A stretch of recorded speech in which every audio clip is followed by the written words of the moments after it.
First day receiving day-old chicks. From Ethio Chicken.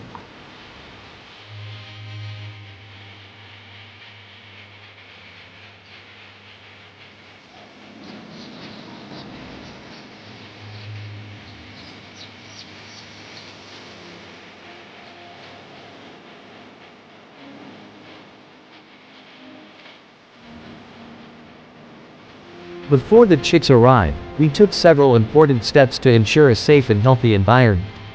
We thoroughly cleaned and disinfected the poultry house to remove any bacteria or harmful germs. The brooding area was set up with proper heating systems to maintain the required temperature for the day-old chicks.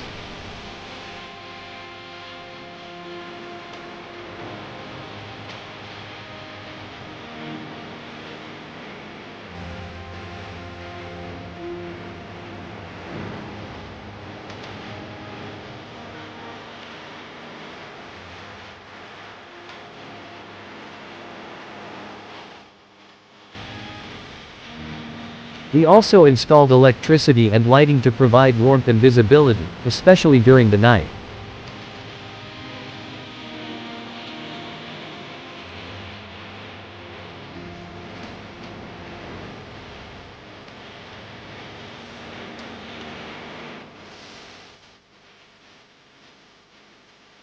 Feeders, drinkers, and clean bedding were arranged properly. These preparations were crucial to give the chicks a comfortable start and reduce the risk of disease or stress once they arrive.